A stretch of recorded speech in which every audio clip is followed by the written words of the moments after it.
इस खित्ते में एक बहुत बड़ी डेवलपमेंट हुई है। जो कोई ना कर सका वो चाइना ने कर दिखाया। चाइना ने अफगानिस्तान की हुकूमत को तस्लीम कर लिया है। अफगानिस्तान में तालिबान की हुकूमत जिससे पूरी दुनिया नाराज है, जिनको अभी तक किसी ने तस्लीम नहीं किया। उनका हमसाया मुल्क पाकिस्तान जो हिस्टोरिकली उनकी हर गवर्नमेंट को तस्लीम करता है, चाहे वो मुल्ला उमर की 1995 वाली तालिबान की हुकूमत हो, पाकिस्तान ने उनको भी तस्लीम किया। और आज के पाकिस्तान ने जब उनको नहीं तस्लीम किया, आजकल के तालिबान को, उनको चाइना ने ऑफिशियली तस्लीम कर लिया है। शी जिनपिंग ने उनके एम्बेसडर का बड़ा जबरदस्त इस्तकबाल किया है बीजिंग में और ऑफिशियली उनके क्रेडेंशियल्स रिसीव किए हैं। अफगान एम्बेसडर के क्रेडेंशियल्स रिसीव करने की सेरेमनी हुई the great hall of Beijing में, जहां पर चाइनीज प्रेसिडेंट खुद मौजूद थे।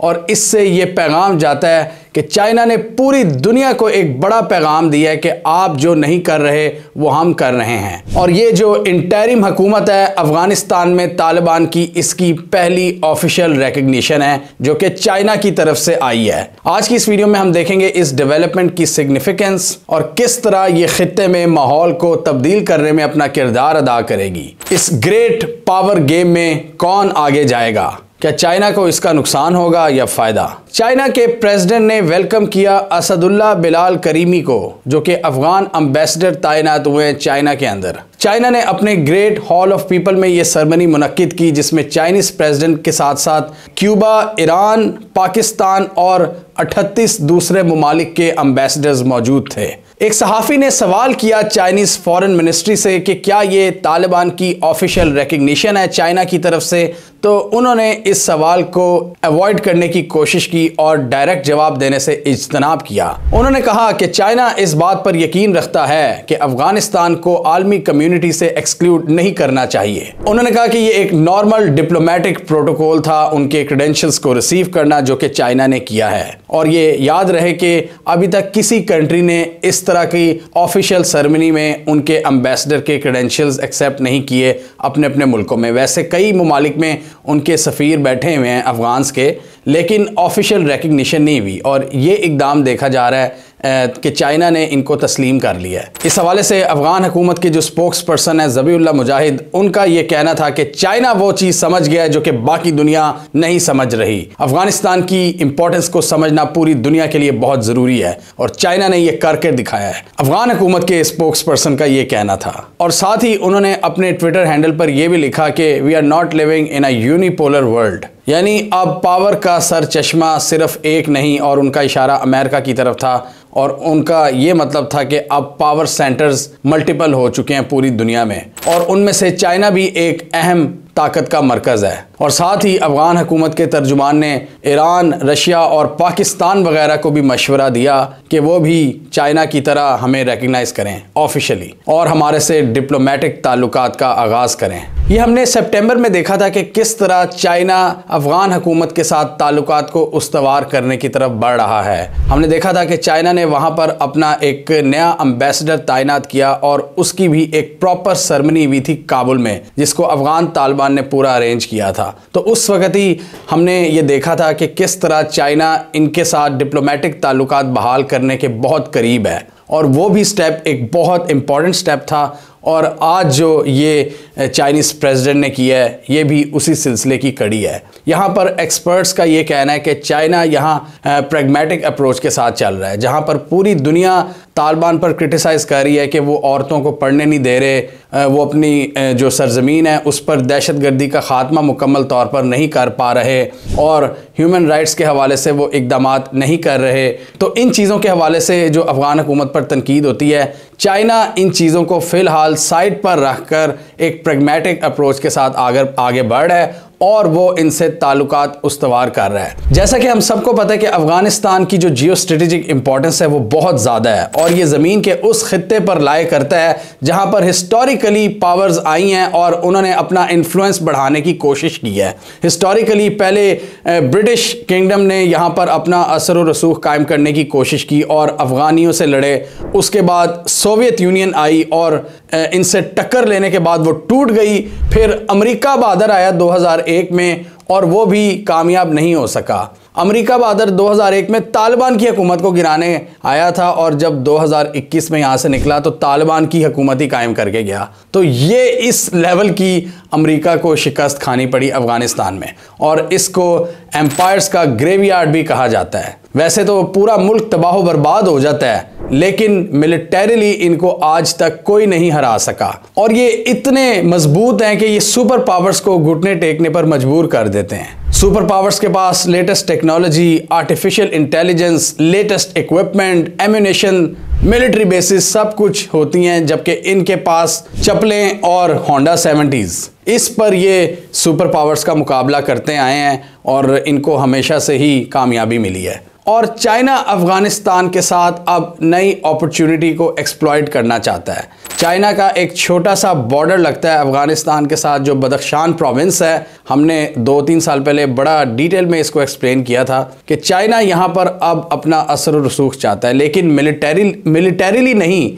चाइना यहाँ पर इन्वेस्टमेंट्स करना चाहता है, और चाइना चाहता है कि यहाँ पर जिसकी भी हुकूमत हो हम उसके साथ मिलकर कायम करें, और उनका जो बेल्ट एंड रोड इनिशिएटिव है उसको एक्सपैंड करें, और यहाँ से वो central Asia, Europe, middle east और अफ्रीका को कनेक्ट करें। चाइना के लिए बहुत इंपॉर्टेंट है कि अफगानिस्तान में अमन कायम हो और वो अफगानियों के साथ मिलजुल कर रहें।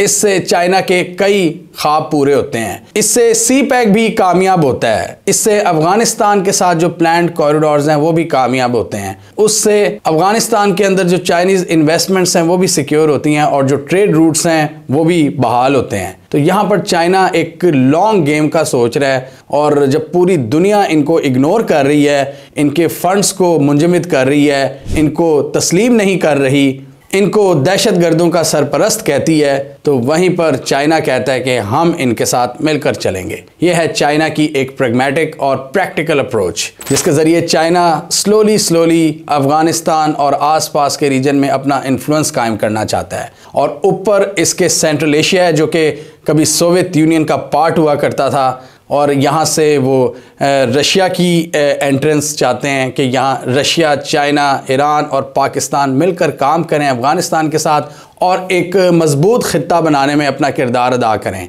और इन्होंने पहले भी स्टेटमेंट्स दी हुई हैं, रशिया, चाइना, ईरान और पाकिस्तान वगैरह ने, कि अब ये गुंजाइश नहीं कि कोई 1000 मील दूर से कोई सुपर पावर आए, ताकत के नशे में धुत होकर आए और वो तबाह व बर्बाद कर दे पूरे रीजन को। अब इसकी गुंजाइश नहीं।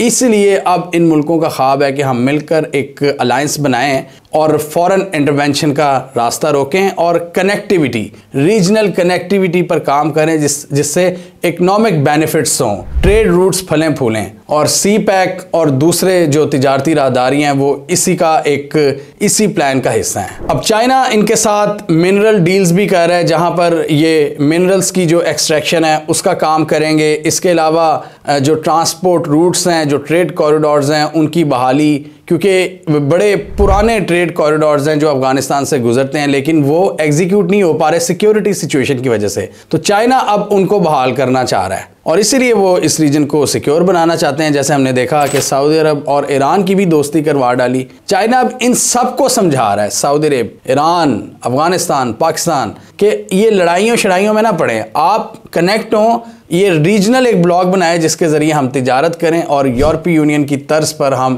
तरक्की करें। और डेफिनेटली जो पुरानी इस्टेब्लिशमेंट्स हैं दुनिया की, जो पुराना स्टेटस को है, वो इस बात से खुश नहीं होगा, क्योंकि इससे उनकी पावर अंडरमाइन होती है। ये नई करेंसी, ब्रिक्स, एशिया में रीजनल कनेक्टिविटी, इसकी वजह से जो पुरानी ताकतें हैं वो फिर सुपर पावर नहीं रह सकेंगी। जिस तरह वो चाहती हैं कि दुनिया यूनिपोलर वर्ल्ड हो, जहाँ पर ताकत का एक ही सर चश्मा हो, ये मुल्क अब चाहते हैं कि दुनिया मल्टीपोलर वर्ल्ड की तरफ जाए, जहाँ पर पावर के कई मरकज़ हों। अमेरिका के साथ साथ रूस, चाइना, इंडिया, सऊदी अरेबिया वगैरह, ये भी अब नए पावर के मरकज़ बन रहे हैं। और इसलिए हम देख रहे हैं कि चाइना अफ़गान हुकूमत के साथ मिलकर बड़ी बड़ी इन्वेस्टमेंट्स भी कर रहा है अफ़गानिस्तान के अंदर। इसको बेसिकली सिक्योर करने की कोशिश कर रहा है, जो कि अमेरिकन इंटरेस्ट के लिए बिल्कुल भी फ़ायदेमंद नहीं है। और अमेरिका इसलिए यहाँ पर फिर पार्टनर्स ढूंढ रहा है और इनको डिस्टर्ब करने की कोशिश करेगा डेफिनेटली,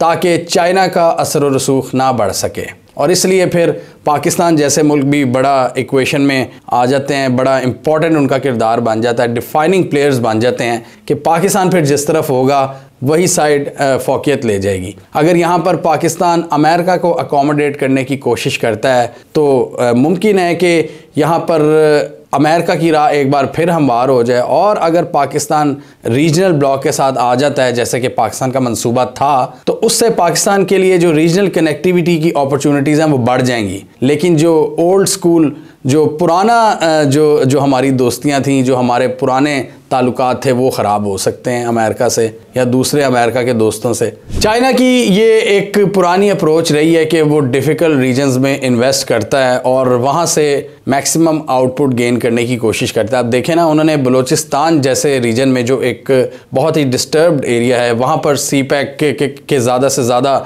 मंसूबे लगाए। चाइना को पता था यहाँ पर प्रॉब्लम्स आएंगी, लेकिन उन्होंने इन्वेस्ट किया गवादर में, और अब वो अफ़गानिस्तान की तरफ उनका पूरा फोकस है। अफ़गानिस्तान इस पूरे रीजन को कनेक्टिविटी प्रोवाइड करने में एक अहम प्लेयर है, सबसे अहम प्लेयर। सबसे मेरे हिसाब से पाकिस्तान कि ये गवादर पोर्ट जो कि कनेक्टिविटी प्रोवाइड करती है, इसके अलावा अफ़गानिस्तान का जो ये पूरा ज़मीनी रास्ता है जो पाकिस्तान को भी कनेक्ट करता है, उज़्बेकिस्तान और फिर सेंट्रल एशिया, और तो इसलिए अफ़गानिस्तान की इंपॉर्टेंट बहुत ज़्यादा बढ़ जाती है और चाइना इसी को एक्सप्लॉइट करने की कोशिश करता है। और चाइना अफ़गान हुकूमत की हर मुमकिन मदद कर रहा है। चाइना अफ़गानिस्तान में जो मिनरल इंडस्ट्री है उसमें बहुत ज़्यादा इन्वेस्ट कर रहा है। इनके जो वास्ट नेचुरल रिसोर्सेज हैं अफ़गानिस्तान में, उनका पोटेंशियल अनटैप करने की कोशिश कर रहा है, जिसमें copper, lithium, rare earth minerals हैं। इससे चाइना की इकॉनमी को बहुत ज़्यादा फ़ायदा हो सकता है। इसके अलावा चाइना चाहता है कि CPEC कनेक्ट हो जाए अफ़गानिस्तान से और फिर वहाँ से राहदारियाँ आगे कनेक्ट हों दूसरे रीजन से। इसके अलावा 300 किलोमीटर्स की एक नई सिल्क रोड पर भी चाइना काम कर रहा है, जो अफ़गानिस्तान के अंदर जो इंफ्रास्ट्रक्चर है उसको कंप्लीट करेगी और बदख्शान प्रोविंस से वो होती हुई चाइना बॉर्डर तक जाएगी। चाइना और अफ़गानिस्तान का बॉर्डर सिर्फ 76 किलोमीटर्स का है, लेकिन ये अफ़गानिस्तान और चाइना दोनों के लिए बहुत ही इम्पॉर्टेंट साबित हो सकता है। देखना यह है कि चाइना ये जो सारी इन्वेस्टमेंट्स कर रहा है अफ़गानिस्तान में, वो फ्यूचर में सिक्योर साबित होंगी या नहीं, इनका रिटर्न चाइना को मिलेगा या नहीं। खित्ते में जो एक ग्रेट पावर कंपटीशन है वो चाइना को मज़ीद चैलेंजेस देगा इस रीजन में, और चाइना को बैकआउट करना पड़ेगा। ये तो वक्त ही बताएगा कि चाइना किस तरह कामयाब होता है अफ़गानिस्तान में या नाकामी का सामना करना पड़ता है उसे। हमें कमेंट सेक्शन में बताइए आपके ख्याल में चाइना ये जो सारे इक़दाम कर रहा है अफ़गानिस्तान के हवाले से, जो उनसे करीब हो रहा है और जो इतनी ज़्यादा इन्वेस्टमेंट्स कर रहा है, क्या चाइना अपने मकसद के हसूल में कामयाब हो जाएगा? क्या चाइना इस खित्ते में अपना इन्फ्लुएंस बढ़ाने में कामयाब होगा, या जो अमेरिकन इन्फ्लुएंस है वो सक्सेसफुली चाइना को काउंटर कर लेगा? कमेंट कीजिए। इसके अलावा हमारा यूट्यूब चैनल सब्सक्राइब करना, साथ ही वो बेल आइकन भी दबाना, ताकि वो स्टोरीज़ दुनिया भर से पाकिस्तान से इनकी मेन स्ट्रीम मीडिया पर प्रॉपर कवरेज नहीं होती, हमारे प्लेटफॉर्म के थ्रू आप तक टाइम पर पहुंच जाएं।